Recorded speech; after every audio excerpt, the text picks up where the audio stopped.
할렐루야, 반갑습니다. 오늘도 여러분들과 함께 주님의 말씀을 나눌 수 있어서 너무나 행복하고 기쁩니다. 우리 복음서를 보면요, 우리 예수님께서 제자가 되는 길에 대해서 많이 말씀해 주셔요. 우리에게 제일 익숙한 기억에 남는 말씀이 아마 이걸 겁니다. 마태복음의 말씀인데요. 누구든지 나를 따라오려거든 자기를 부인하고 십자가를 지고 자기 십자가를 지고 따라와라. 나보다 형제자매, 아버지, 어머니, 자기 목숨을 더 사랑하면 안 된다. 자기 목숨을 버려야 된다. 기억나시죠? 마태복음 10장 그리고 마태복음 16장에 나오는 말씀입니다. 같은 말씀이 누가복음에도 나오는데요. 누가복음의 말씀은 비슷한데 누가복음 14장 25절을 보면 조금 다른 표현을 하세요. 우리가 익숙하게 알고 있는 것은 자기를 부인하고 십자가를 지고 따라와라. 그런데 누가복음은요, 자기를 부인해라 하지 않고요, 뭐라고 말하냐면 자기 자신을 미워해라 그래요. 자기 자신을 미워해라. 조금 이상한 표현이죠. 나를 부인해라, 이게 맞을 것 같은데 왜 미워하라 라고 예수님 굳이 그렇게 말씀하셨을까요? 오늘은 이 미움에 대한 이야기를 함께 나누려고 하는 겁니다. 그 말씀 뒤에 누가복음에 두 가지 비유의 말씀을 덧붙여 놨어요. 그 말씀은 이겁니다. 누가 망대를 세워요. 망대든 뭐든 좋아요. 창고가 됐든 집이 되었든 다 좋아요. 누가 집을 세우고 망대를 세우는데 아무 계획 없이 세우지 않잖아. 예수님의 말씀이 그래요. 머릿속에 그리는 완성품이 이렇고 거기에 들어갈 자재, 돈, 인력 그런 것들 다 셈을 해보지 않느냐. 그리고 나서 내가 가지고 있는 것 비교해보잖아. 그리고 내가 가진 것이 거기에 미치지 못하면 어떻게 하니? 우리 어떻게 해야 되죠? 그래도 막 억지로 대출해서 진행해야 되나요? 아니죠. 하면 안 되죠. 포기해야 된다. 또 다른 비유가 있어요. 적군이 쳐들어오는데 내가 그 적군을 막아낼 수 있는지, 적군의 군대는 어떤지, 우리 군대는 어떤지, 누구 힘이 더 센지, 외교를 해서 지원군을 얼마나 얻을 수 있는지 이런 것을 다 셈을 해봐야 전쟁 준비를 하지. 그런 셈 하지도 않고 그런 셈 해봤는데 우리가 질 것 같은데도 그런데도 전쟁합니까? 아니, 전쟁하면 안 되죠. 빨리 사신을 보내서 평화 조약을 맺도록, 전쟁 안 하고 넘어갈 수 있도록 빨리 해야 되는 거 아닙니까? 계산을 잘 해보십시오. 계산을 해봐서 이 수지타산 안 맞으면 망대 세우는 일 하면 안 됩니다. 계산을 잘 해보세요. 계산을 잘 해봐서 플러스 마이너스 안 맞으면 전쟁하면 큰일 납니다. 전쟁을 안 하는 게 낫습니다. 계산을 해보면 무엇을 선택해야 할지, 무엇을 포기해야 할지 알게 됩니다. 그렇게 알게 된 결론에 따라서 선택해야 될 것을 선택하십시오. 그런 말씀이죠. 예수님을 따른다고 하는 것, 제자가 된다는 것도 셈을 해보면 자기 것, 세상살이의 것이 있고 그것을 포기해야 되는 면이 있는데 이리저리 잘 셈을 해보면 어떻게 해야 되겠습니까? 내 돈이 모자라는데도 무턱대고 망대를 짓다가 마지막에 이도저도 못하고 끝나겠습니까? 내 힘이 부족한데 전쟁을 억지로 하다가 다 망해버리겠습니까? 아니요. 예수님을 따른다고 하는 것도 내 것 포기하지 못하고 이쪽 저쪽 왔다 갔다 허둥지둥 하다가 끝나버리겠습니까? 아니요. 내 소유를 다 버리고 따라와야지요. 어렵지 않은 비유죠. 아, 나를 버리면 되는구나. 나를 완전히 포기하면 되는구나. 계산해봐서 다 나오는 거구나. 어렵지 않은 비유 같은데요. 이 비유가 상당히 어려워요. 이 문제가 상당히 어려워요. 왜냐하면 나의 것을 버려야 된다. 자기 소유를 버려야 된다. 그 결론은 명확한데요. 그 결론에 대한 해석이 힘들어요. 버려야 할 자기 소유를 어떻게 해석하는가? 포기해야 될 내 소유가 어디까지인가? 포기하라 그러니까 이렇게 생각해. 이 정도 포기하면 되나? 이만큼 포기하면 되나? 여기까지 포기하면 되나? 어디까지 포기해야 되지? 이 정도면 된 건가? 아니, 이 정도? 조금 더? 아니, 그 정도를 가늠하게 돼요. 주님께서는 자기 목숨까지 포기해라, 자기 목숨까지 버려라 라고 말씀하셨는데, 그럼 진짜로 예수님을 따라오려면 내 전 재산 다 포기하고 다 처분해서 교회에 헌금해야 됩니까? 그런 얘기 아니잖아요. 왼뺨을 때리면 오른뺨까지 내놓는 그런 모습으로 세상에서 다 살아가야 됩니까? 만나는 모든 사람에게 내 모든 거 다 겉옷 막 다 벗어 내주고 그렇게 살아야 됩니까? 진짜 목숨까지 순교하는 그런 삶으로 내 모든 것을 다 버려야 되냐는 거죠. 아닌 것 같잖아요. 그러니까 우리는 그 정도를 항상 가늠해요. 이 정도까지인가? 저 정도까지인가? 이것으로 족한가? 이것은 나의 것으로 남겨놓고 하나님의 것으로 어느 정도를 드려야 하는가? 왜요? 전부 다 드린다고 하는 것이 실제로 우리의 생활에서 불가능한 일이고, 그렇게 사는 것을 하나님도 원치 않으신다는 게 확실하니까요. 그러면 모든 것을 다 포기해라 라는 말은 허황된 상상의 관념인가? 말이 그렇다는 것인가? 우리는 이런 결론에 다다르게 되죠. 혼란스러운 결론에 다다르게 됩니다. 오늘 함께 읽은 사도행전의 말씀을 보면요, 아나니아와 삽비라라는 부부가 등장합니다. 초대교회 때 각자 자기 가진 모든 것을 다 내어놓고 공동생활을 하던 때가 있었어요. 가진 것이 얼마이든지 많고 적든 간에 자기 것을 다 가지고 와서 공동으로 소유하는 거예요. 저는 이 공동생활을 상상해 보면요, 재산을 조금 가진 사람은 조금 마음이 편했을 것 같아요. 그러죠. 어차피 가진 거 없는데 그거 다 내놓고 다른 사람 거 같이 사용하면 얼마나 좋겠어요. 문제는 많이 가진 사람이에요. 많이 가진 사람 다 내놓고, 나는 이만큼 내놨는데, 적게 가진 사람 요만큼 내놨는데 그거 내놓고 같이 쓰자고 하니까 약간 속이 아팠을 것 같아요. 많이 가진 사람이 많이 다 내놓는 게 참 힘들었을 것 같아요. 그래서 우리 5장 1절부터 읽었는데 바로 위에 보면 바나바라고 하는 사람이 나와요. 바나바, 나중에 바울과 함께 사역하게 되는 사도로 활동하는 사람인데요, 자기 가진 모든 것을 다 내놓았대요. 아마 이 사람 많이 가진 사람이었나 봐요. 그런데 다 내놓았으니까 칭찬받고 성경에까지 이름이 올랐겠죠. 아나니아와 삽비라라는 부부도 땅을 가지고 있었나 봐요. 좀 어느 정도 규모가 있었는지도 모릅니다. 이 부부도 땅을 팔았어요. 그런데 가만 보니까 다 내놓기가 조금 아까워요. 그래서 조금 숨겼어요. 숨겼다고 하니까 조금 범죄를 저지른 것처럼 보이지만 따로 떼어놨어요. 내 몫으로. 아무도 몰라요. 알 수가 없죠. 알 사람이 없어요. 그런데 그 사실이 들통나서 결국은 징계를 받았다.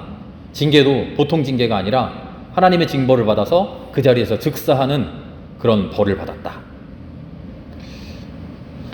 물어봅시다. 아나니아와 삽비라가 그렇게 큰 중대한 범죄를 지은 걸까요? 어느 정도 견책받고 당신 그러면 안 되지 하고 권고하고 회개하고 다시 내어놓으면 되는 그 정도의 죄 아니었을까요? 하나님을 못 믿는 사람도 아니고 불신자도 아니고 하나님을 거역하는 사람도 아니고 함께 공동생활을 하는데 안 하겠다고 하는 것도 아니고 자기 것을 팔았어요. 다 팔았어. 얼마나 훌륭해요? 그런데 조금 남겨놨다는 거예요.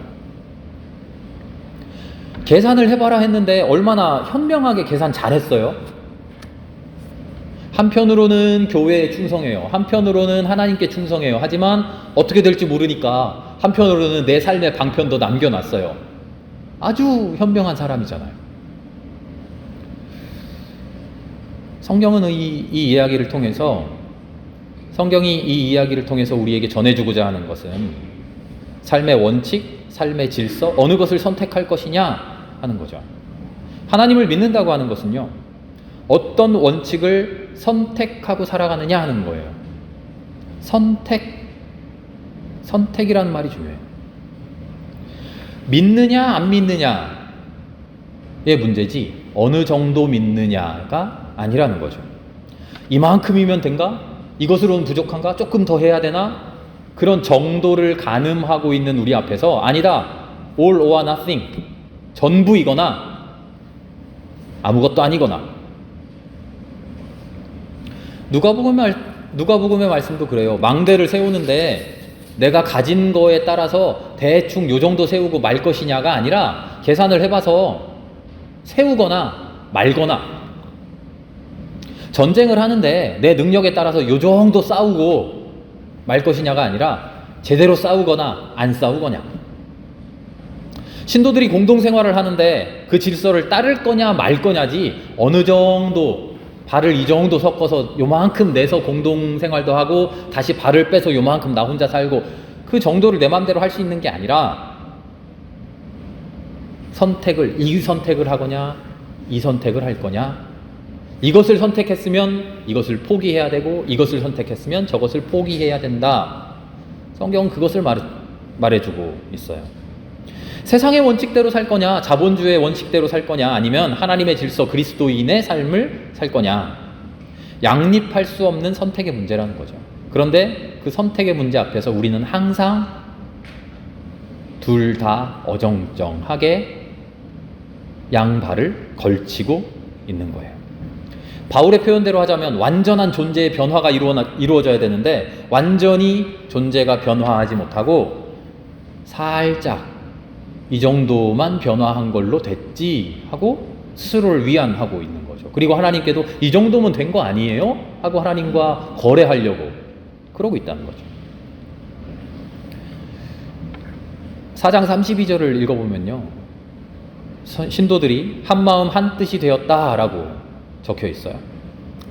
이 말씀은요, 사람들끼리 마음이 잘 맞아서 그래 당신 가진 거 그만큼 괜찮아 다 가지고 와, 당신 가진 거 많지만 괜찮아 다 가지고 와 하고 서로를 내어놓는, 자기 것을 내어놓는 그 공동생활에 사람들의 마음이 잘 합치되었다, 그 말만이 아닌 것 같아요. 한마음 한뜻이 되었다는 것이 사람들끼리 마음이 잘 맞았다 이기도 하지만 한 발 더 나아가서 사람들의 마음이 온전히 하나님의 마음과 합치되었다, 그 말 아닐까요? 공동생활을 하는데 모든 것을 다 내어놓고 살아가는데 하나님과 한 마음이 되어서 뒤편에 숨겨놓은 내 마음이 없이 하나님과 어느 정도 협상해서 이 정도만 하나님 말씀대로 살게요가 아니라 완전히 하나님과 한 마음 한 뜻이 되어서 그렇게 살았다라는 거죠. 양단 간에 결정을 해버렸다는 거예요. 하나님 이 정도 믿고 뒷발은 슬쩍 빼놔서 언제든지 세상 속으로 도망갈 그럴 준비를 하고 있는 게 아니라 완전히 하나님께로 풍덩 한 마음이 되어버렸다는 거죠. 행위가 크냐 작으냐의 문제가 아니죠. 정도의 문제가 아니에요.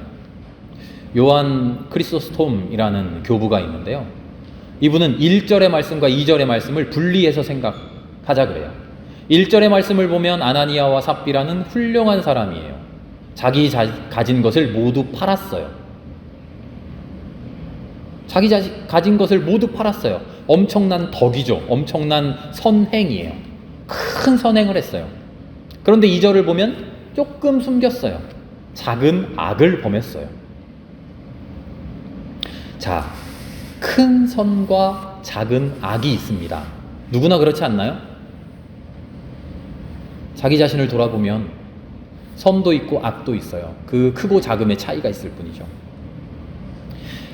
하나님을 위해 자기 소유를 모두 내답한 훌륭한 모범적인 행위를 했어요. 그러나 한편으로는 매우 작은 사소한 범죄도 했어요.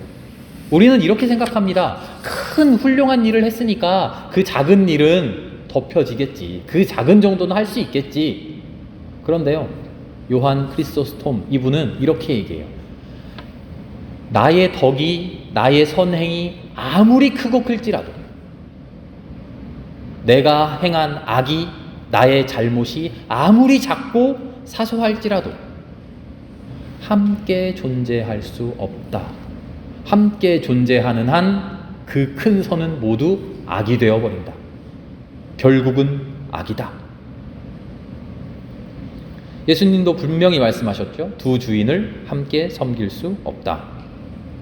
베드로는 그래서 아나니아에게 말합니다. 당신은 하나님을 속인 겁니다.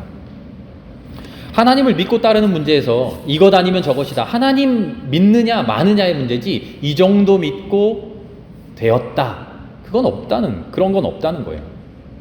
이 정도 믿었으면 됐다라는 것은 내 스스로 결정하는 게 아니라 하나님을 시험하는 거라는 거예요. 하나님한테 내 마음을 다 내주지 않고 10%, 20% 내어주면서 하나님 간을 보는 거예요. 하나님 이 정도로 만족하시나?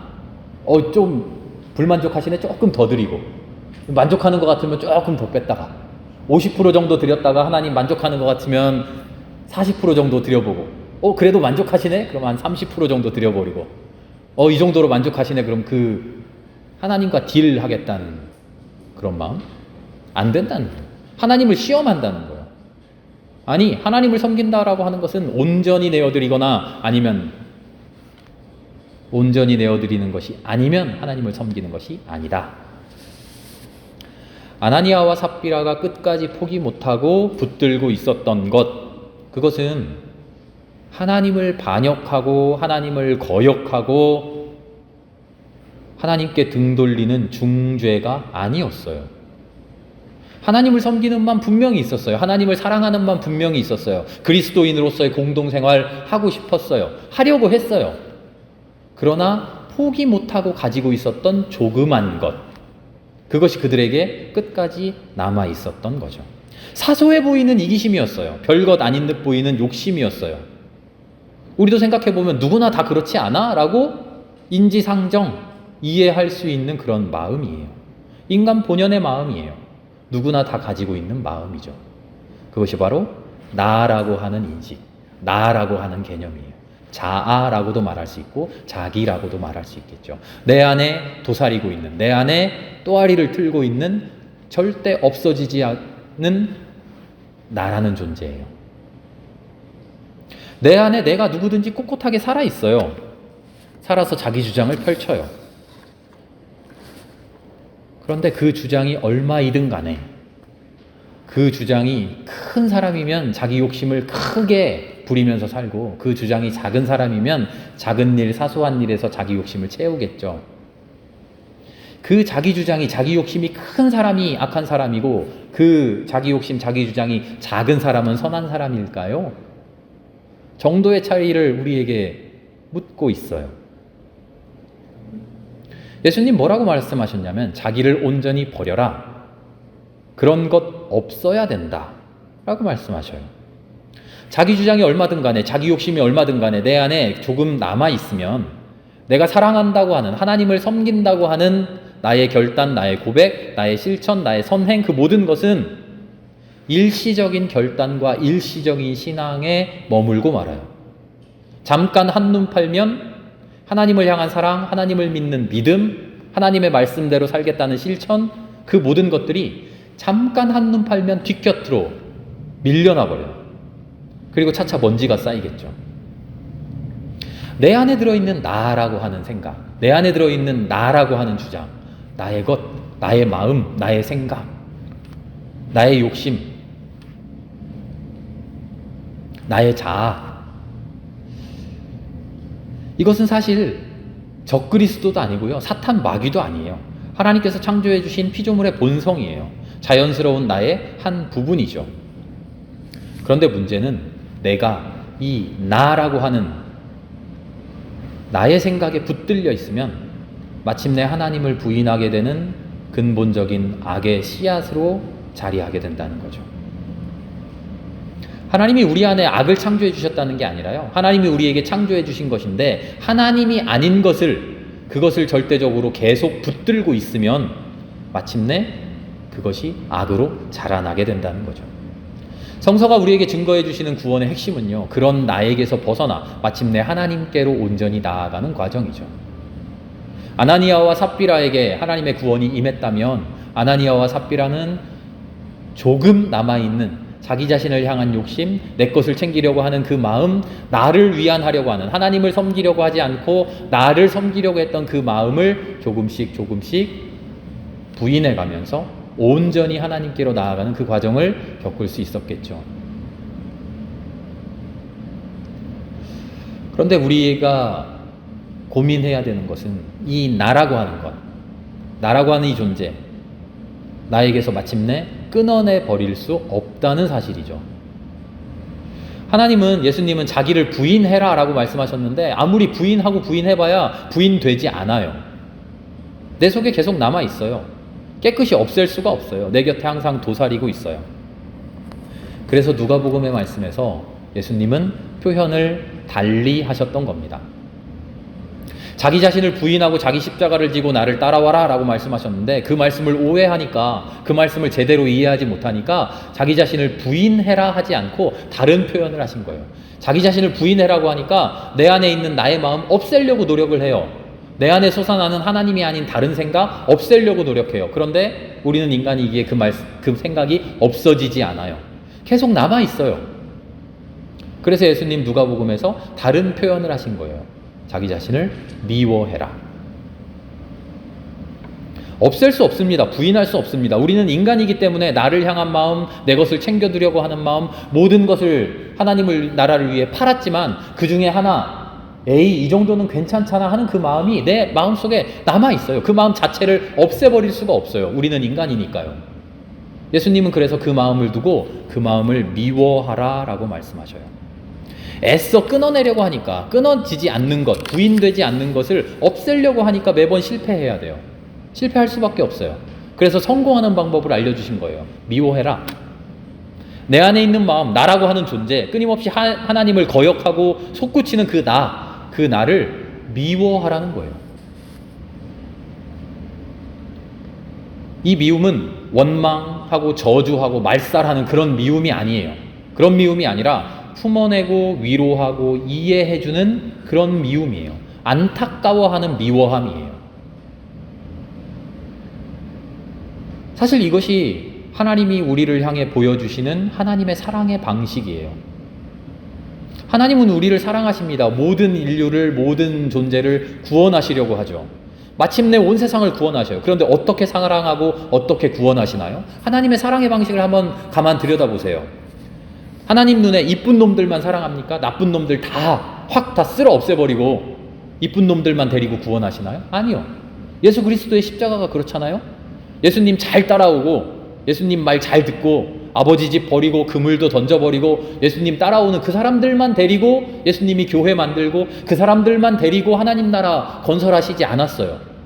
그 사람들에게는 참 잘했다 칭찬하셨지만 예수님을 거역하고 예수님의 말씀 안 듣고 예수님 손가락질하고 예수님의 반역하고 예수님 핍박하는 사람들까지도 품어내기 위해서 십자가에서 돌아가시잖아요.